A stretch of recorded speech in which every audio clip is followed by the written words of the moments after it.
Elisa Fig, and today I'm going to present to you about my informational interview with Lynn Soblosky, who is the Executive Director at the Somerset Children's Aid Home. So to get a better understanding why I chose Lynn, Lynn is the boss of all 6 departments at the Somerset Children's Aid Home. I currently work in one of the departments, the youth care worker. I never fully got to sit down with Lynn and never got to introduce myself, so I thought this would be the perfect opportunity to get to know her better, to know my boss better, and to kind of understand the role that she plays in the organization. So like I said, she is the executive director at the Somerset Children's Aid Home. She graduated from California University of PA with a degree in elementary education. One of the questions I asked Lynn was why she chose this career path, and she told me that she didn't choose it, but it chose her. Lynn actually went to college to become an elementary education teacher. She said that she decided to work as a youth care in the same department that I did until she was able to find a position in the school systems. However, she said she fell in love with the kids and the organization, that she decided to take on several different jobs in all the departments until they finally asked her to be the executive director, which she accepted and studied for her master's at Nova University in human resources. Like I said, what makes her unique is that she worked in all departments of the Children's Aid Home. I think this helps because she is able to get a better understanding of her employees and just have a better knowledge of what we experience throughout our daily lives, and she better understands what we go through and the challenges and rewards, so she has a better insight to all her employees. So the Somerset Children's Aid Home, as you can see, this is our mission statement. Overall, we just want to better provide quality service for children and adolescents and their families. The Children's Aid Home does have numerous departments, so we have 6 departments, one being the youth care, foster, adoption, a school system, a group counseling. We also have 2 psychiatrists that come in to talk to the children. So our main goal in one building is to just help the kids in Somerset community to just get them back integrated into school or being able to integrate them in families, whether it's their own families or their adopted families. So understanding Lynn's role and position, Lynn talked about her past experience of how working in a preschool, doing a few home counseling sessions helped her to better herself in the role that she was experiencing. Some of the rewards and challenges Lynn posed was her favorite reward was being able to see seeing the children succeed, being able to go to college, getting a job, and just having a better life for themselves.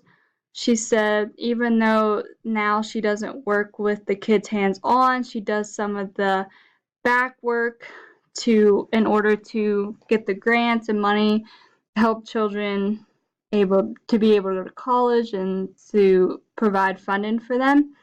She said, however, one of the challenges would be if a kid doesn't succeed, she realizes she can't help everybody and that some kids are not going to be able to do the things they wanted to do, and some of them do end up in jail or die at a young age. She said this was the hardest part of her job.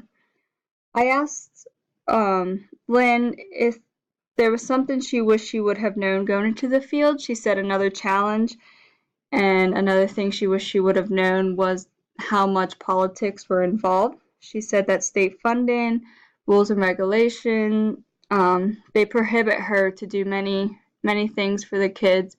They put a lot of obstacles in her way. She has to try to find a way to get around them. She said she wished she would have known this going in because she finds it extremely difficult and challenging in her position. I also asked Lynn how to prepare for a role like hers. She said definitely getting a higher education to go on to your master's, to become more knowledgeable in family support and health and human services. She said to just look into each position and just be able to go in being hands-on. She said the more you're willing to learn, the better off you are in this position. I asked her also what a typical day and work week was for her. She kind of laughed and said that it was all different. There was none the same, but her ideal day and week, she would like to meet with all the teams to plan out the week. She would like to focus on staff and to make sure that their needs are being met. And she would just like to make sure the financial resources are there in order to pay bills and the team are all on the same page.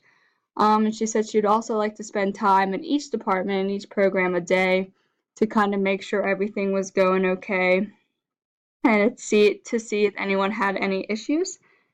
Um, Lynn talked about how if she could choose all over again, would she choose this same career path? I found it very interesting that Lynn said she would stay at the same organization, but she would have never accepted the executive director job. She wished she would have went to master's to become either a child psychologist or psychiatrist.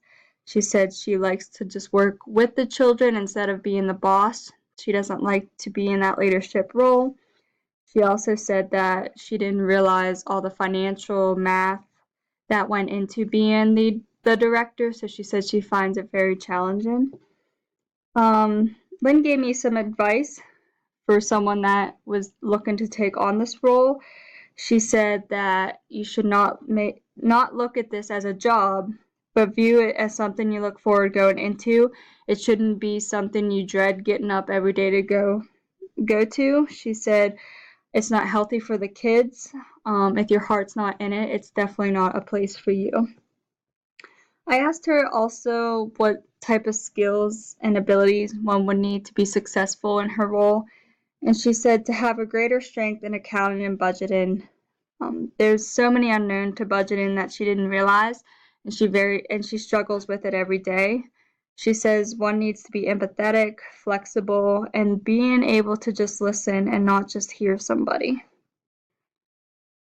So looking at leadership, I asked Lynn what important decisions make a leader of this organization. She said definitely financial. You need that background knowledge, programming. You need to have a team of people because she realizes that her decisions are impacting over 100 employees and over 50 kids. So she realized that by just making one decision, she could just impact the whole organization. So she likes to make sure everyone's on board and allows every department to help her decide in making these important decisions. Lynn talks about her core values and how becoming a leader in this organization kind of conflicted with them. She said that she doesn't like to win or lose. She likes to win as a team and lose as a team. She believes the whole organization to be a team. She doesn't like to be recognized if she does something good. She likes to commend her whole team. She says engaging in a team needs to represent everyone. It needs to be in the best interest of everyone and not just what I perceive. I'm working towards a mission and I'm working with my team towards that mission.